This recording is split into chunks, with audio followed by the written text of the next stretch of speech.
Hi, I'm Christy Harmon with Thumbprint Fitness, where we emphasize unique minds, unique bodies, and unique lifestyles. I've started a new series called Thumbprint Vlogs, where we have valuable lessons outside the gym. So this is actually our second video. Our first one, we talked about what is fat. And honestly, we're just talking about not all fat is bad. Fat isn't bad for you. You need it to live. But the excess fat is what's unhealthy. So we're actually going to talk about today the types of fat that are stored in your body.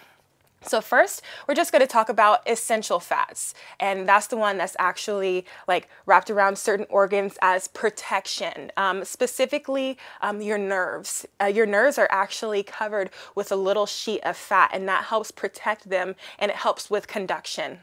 Now, you know, like when people are talking about like babies and toddlers, they need to make sure to have a higher fat diet in order to properly develop. That's a big part of that. If they don't have that proper fat intake, that can actually start to damage some of their nerves and their whole overall organ development.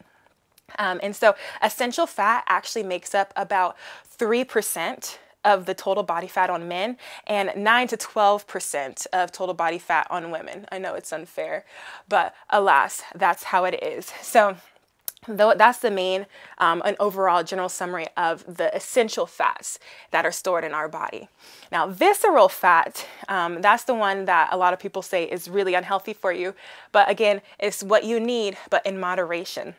And it's thought of as the gut fat, and it's the fat that's actually under your abdominal muscles that also is kind of a protective covering over your organs inside. Now, too much of that's what increases liver problems and heart disease, stroke, diabetes, and also it can cause certain forms of cancer. But the more dangerous type, it's the more dangerous type of fat.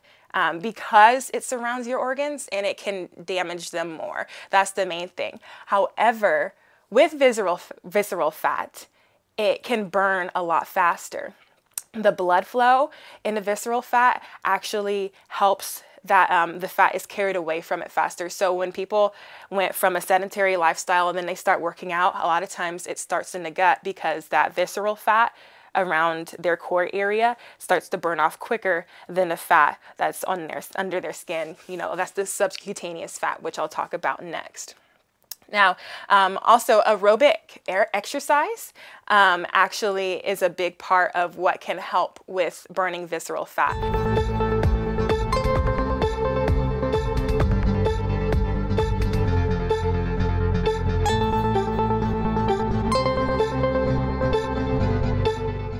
The next one is subcutaneous fat. And so that is the fat that we see under the skin, the one that kind of wiggles around whenever you wiggle limbs, you know. But we all have it, even the skinny people have it. But it makes up about 40 to 60% of your total body fat.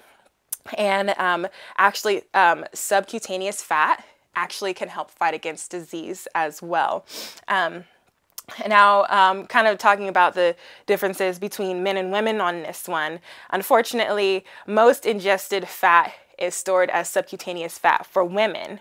And for men, most of their fat is actually stored more viscerally, but it's actually used more as energy into their bloodstream. So that's why sometimes with men, since fat usually gets put into the bloodstream more, a lot of them have more heart issues, whether a lot of women tend to not have nearly as much in an overall percentage.